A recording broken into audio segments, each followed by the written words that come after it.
Good morning mga kabislad. So dito po ulit tayo ngayon sa Ragay, Camarines Sur. Yan. So ito pong property po natin ngayon is beachfront property. Ano po? So subdivided po din. Yan. So ito po ay kadugsong po ito nung nabenta po natin na property. Ano po nung nakaraan. So nandun po siya sa una-unahan na yon. Ano po? Yun. So yun po yung property. So almost same lang po sila ng klase po ng ng dagat. So hindi siya ganong kaalon, ano po, kung makikita po ninyo, tapos marami po siya mga bato o pebbles. So yung kagandahan po dito, yan, katatapos pa lang nga po ng ulan, umiinit pa lang, pero kagandahan, hindi po siya lumabo itong tubig natin. Ano po, so still malinaw pa din. Yan, so ang available na lang po dito mga kabisland ay 3 slots na lang. So hanggang 6 po kasi to na slots. So kaya lang yung mga hindi umabot, ano po, dun sa dati namin binenta, yung nakaraan, ano po, dito na po sila pumunta. Yan. So ngayon po kasama natin sila engineer, yan, geodetic engineer po yan. Ano, so sinusukat na nila, naglalagay na po sila ng muhon. So ito po ay yung BCD ang available po, ano. So sa ABCD hanggang F. Yung BCD po ang available, itong bandang gitna na to. Yan. Ano po. So tingnan po natin mga kabisland, yung property. Ano po?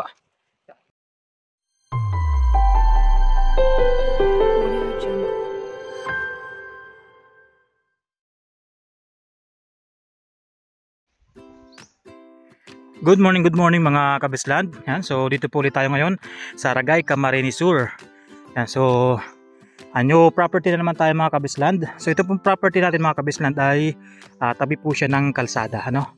Actually tuhog po siya ng barangay road. Ito po yung barangay road niya. And ito po ay yan, beachfront property. Yan. So ito po ay kadugsong po ito mga kabisland nung beachfront property na nabenta po natin before. Yan yung mga buyer po kasi natin na hindi nakaabot doon kasi naubusan ng slot. Yan. So pwede po kayo ditong kumuha. Ano po? Yan. Actually meron akong isang buyer. Yan, si Ma'am Grace. Nakakuha po siya ano dito sa bagong open na to na subdivided na beachfront property. Yan. So ang kagandahan dito mga kabisland, kita naman po ninyo napakaganda ng dagat. Tapos ito po ay malinis na. Yan, ano, malinis na po siya. And yan, pantayan po yan. So punong-puno din po ng tanim. So ang kagandahan dito mga kabisland, meron na po siyang mga muhon. Ngayon kasi kasama natin sila engineer. So pinasukatan na rin po ito, ano.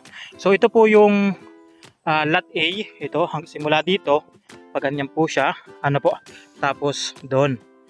Pero ito po ay hindi na siya available, ano.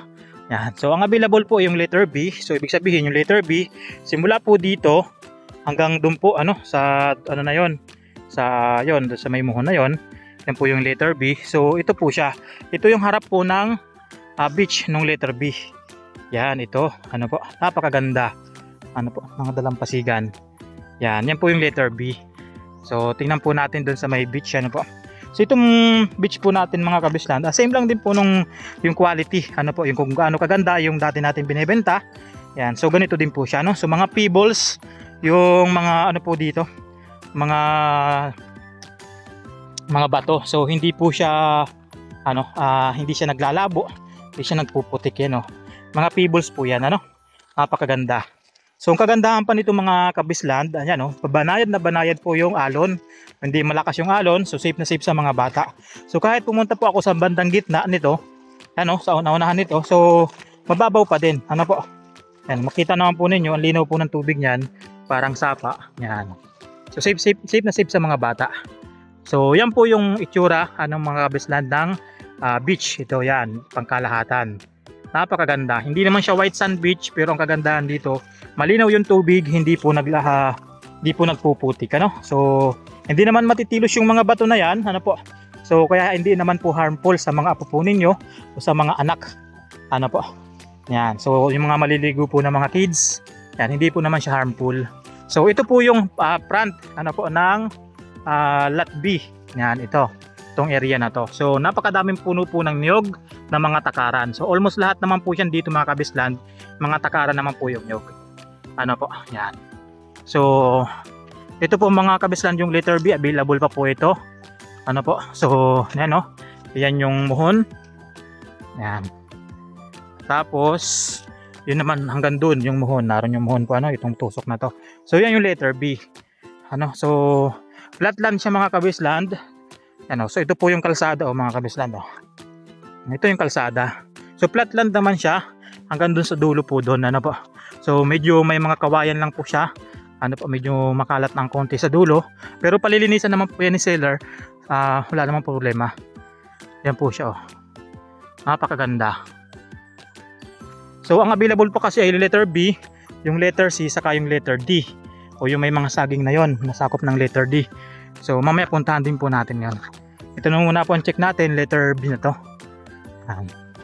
So ito yung letter B mga kabisland. Pantayan, tapos may mga kawayan. And yung pagdating naman po dito sa dulo na to, yan, may mga bagong tanim din na mga niyog. Yan, makita naman po ninyo. Yan. O yan yung letter B. Ano, so ito pong sukat mga kabisland ay 333,000 3,333 square meter, ano? So 3333. Yan. So binebenta po ni seller sa halagang 2.5 million lamang. Ano po? So meron ka na po agad beachfront property sa 2.5 million. So ito mga kabisland, napakadami pong mga mga bulonsina, ano po, malaking kawayan. So pwede na ninyong gawin pang kubo kung halimbawa ay kayo po yung makakaabil po nito, no? Yan, pwede kayo dito gumawa ng kubo, o kaya naman mas maganda doon sa malapit sa dagat. Yan, yun po yung dagat, napakaganda. Tapos siyempre yung kasama naman po nito, itong katabi yung siyempre yung letter C. So dito yung letter C mga kabisland. Yan, so almost same lang naman din sila, ano? Yan, almost same sila. So meron lang siyang malaking puno dito ng kawayan o ng bulonsina. So pwede naman po niyo yung tanggalin yan. Ano po, and pagkunan po ninyo ng iba pang bakod. Yan. So yung likod po nito mga kabisland, ano kasi yung likod nito. So okay naman, ano? Halos pantayan din po yung likod nito. Yan. So mamaya puntahan po natin, ano? So itong pong letter C, B, letter C, ito naman letter D po yung puntahan natin. So ito yung letter D. Tingnan po natin dito. So parang meron po siyang nasakop na sagingan. So yung letter E saka letter F po kasi meron na pong may-ari nun, saka yung letter A.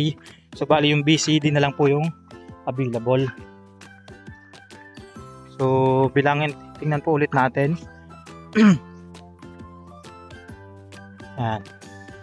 So ito yung letter B, letter C. Ito po yung letter C yung kinatatayuan ko. Then po, makita po ninyo yung dagat. Same lang din naman siya. Ano po? Yan. So, ito po yung letter C. Ano po? Itong nakikita nyo na to.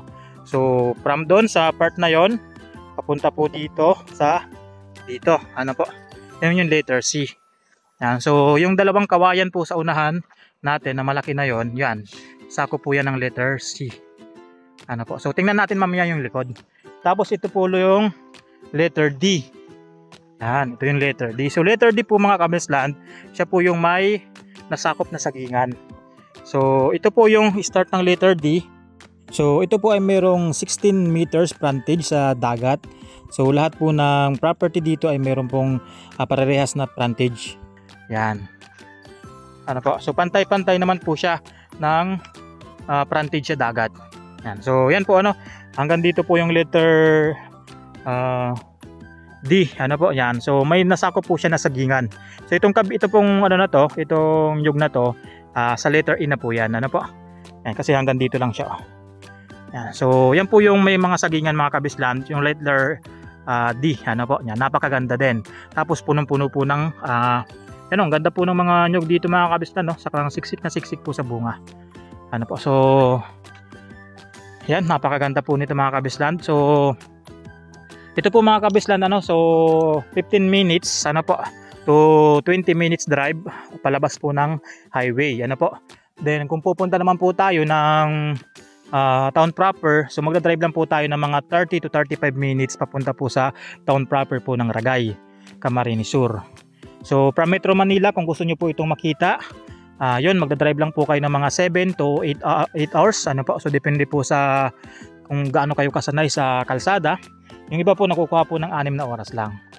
Ano po? Yan, lalo na pag halimbawa di sila nakaabot ng traffic. Yan, napakaganda nito mga kabisland. Ano po? So may kuryente naman po yan, no? May linya ng kuryente. May signal po ang cellphone, Globe Smart, saka yung D2 SIM, meron po siya. Pero may ispat-ispat lang sa Smart saka sa ano, D2 SIM. Pero yung Globe malakas po dito, ano? Yan. So pag sa dating sa tubig mga kabisland, so yung mga yun po, ito may mga bahay kasi po dito, naroon mga bahay po yan. So ang ginagawa nila dito, yung may bukal kasi dito ng tubig, so doon sila kumukuha ng source ng tubig. At ayon po din naman sa kanila, yung may-ari po ng dating resort dito, so pwede naman daw po mag-connect doon sa kanila din, ano, ng tubig. Yan, para sa inumin at saka sa panligo pang hugas, ano po, yan, pang saing. So pero kung ano naman po ay kayo sanay, yung tiyan nyo, so yun, punta lang po kayo dun sa may highway, meron naman po doon mga water refilling station. Yan, napakaganda nito mga kabisland. So ito pong letter D natin mga kabisland, tingnan natin dito, ano. Di ko lang po masigurado kung ilan po yung piraso ng saging sa kanang nyog sa bawat linya, ano po. Yan, kasi siyempre nga depende kasi yan sa makukuha po ninyo na ano, na area. So basta itong letter D, ito po yung may mga saging. Yan po siya, ano, may mga sapos, mga takaran po, ano. Actually, ang bababa nga po ng nyug dito. Yan. So may mga namumunga na rin ng mga saging.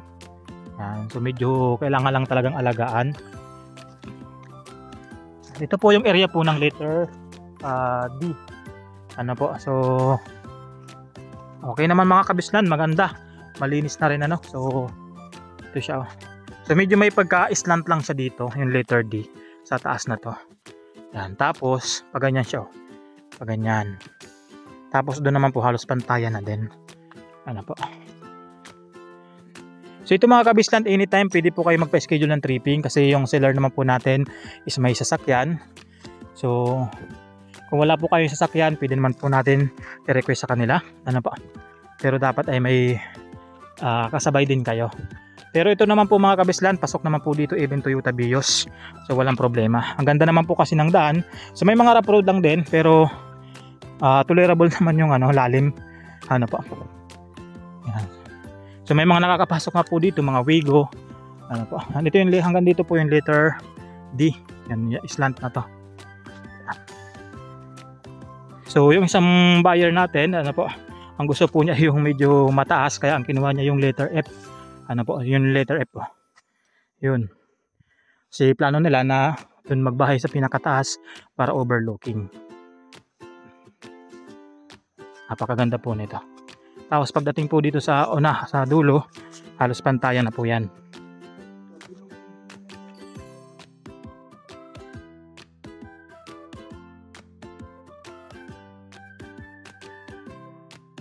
Po mga pantayan na to mga kabisland. Ang ganda. Yan, puno rin ng saging. Tapos yun, may mga bagong tanim din na nyog. Ano po. Ang ganda. Ito siya. Yan. So yung BCD mga kabisland, pantayan naman na po yung mga dulo dito, ano. Yan po. Ang ganda po nito. Yan, no. So ang marami pong kawayan ay yung letter C. Halos yung line po niya may mga kawayan talaga, oh. Anong pa. Ano po. So hanggang doon pa po siya sa unahan doon. So 3,333 square meter mga kabisland yung sukat. Ano? Yung frontage po sa kalsada saka po sa dagat almost the same lang din kasi triangle naman po yan. Rectangle. Yan, ano po. So hinati-hati lang talaga siya.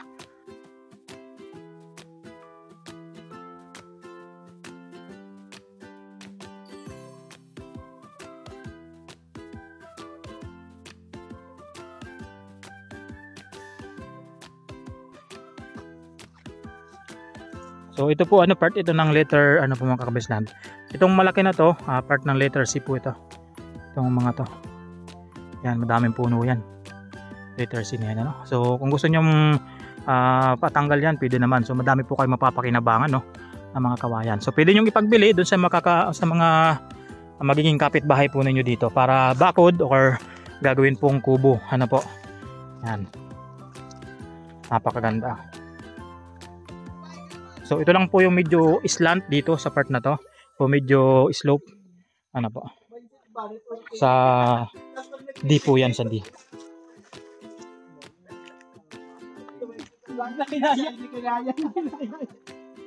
Apat ang asawa. Hindi kinaya. Grabe naman yun, apat ang asawa. Yan, so tingnan po natin yung dagat ulit. Ano po? Ano, ang ganda po. So kung interested po kayo mga kabisland, makita itong property. So pwede po kayo magpa-schedule ng tripping. Ano po? So message lang po kayo sa aking Facebook page, Facebook account, aking Viber and WhatsApp number. Then call text kayo sa cellphone number ko. Ano po? Lalagay ko naman yan dito. Then kung interested po pala kayo mga kabisland, nasa abroad kayo and gusto nyong mag-avail ng property po natin, so pwede po kayong message sa akin. Then ayun, pwede kayong magpa-reserve ano po, ng slot po dito. So ang reservation natin mga kabisland is only 50,000. Yan. 50,000 pesos mga kabisland, naka-reserve na sa iyo. Meron na po siyang agreement. Ano po? Meron na kayong agreement yan. Then ang mangyayari po nito, pag lahat na po ng lote dito, halimbawa ay yung ABCD, EF, ano po, is may reserve, naka-reserve na. So magpapatawag po si seller ng schedule. Mag-schedule po siya kung kailan niyo babayaran yung lupa. Ano po? So ang babayaran naman po ninyo mga kabisland is only 80% ano po ng total. Ibig sabihin 80% po ng 2.5 million ang babayaran nyo muna. Yan. Then yung remaining 20% mga kabisland ay ibibigay po, babayaran nyo kapag naibigay na po sa inyo ni seller yung titulo na nasa pangalan na po ninyo yung property. Yan. Ano po? So yung 2.5 million mga kabisland, all in na po siya. Ano po? So wala na po kayong bagastusin kahit piso, kahit isa. Ano, all in na po siya. Yan. So yun po yung kagandahan doon. Ano po? Yan. Ito po yung ano, yung area, yung dagat. So ito pong kinatatayuan ko ay nasa letter E na po tayo. Ano po? Ay, letter D. I mean letter D. Ano po? Letter D pa rin tayo. Ito siya. Yan. So yan po yung overall na dagat niya. So yung nabenta po namin mga kabisland is na doon po sa may kulay green. Na yun o, yung kulay green na bangka na yun. Nandun po yung nabenta po namin recently na 6 na slot din. Tapos yung ito pong may-ari po nito na ano lang, na inganyo lang din na subdivide din po yung property po nila. Ano po? So same price. Ano po? Ang ganda po nito mga kabisland. So ulitin ko mga kabisland, ano? So kung gusto niyo magpa-reserve ng slot dito, 50,000 pesos only mga kabisland, nasa reserve na po ninyo yan. Sa inyo na po yung reservation. So may agreement yan, ano po? And yun, 80% babayaran sa schedule, then yung remaining na 20% ano po, ay babayaran naman po ninyo pag nasa inyo na po yung titulo, na nasa inyo na po nakapangalan yung property. Yan. So hanggang dito na lang tayo mga kabisland. Ano po, kung meron man ako nalimutan na sabihin na information, so feel free to ask lang naman po, ano. Yan. So thank you mga kabisland, ingat po palagi and God bless po sa lahat.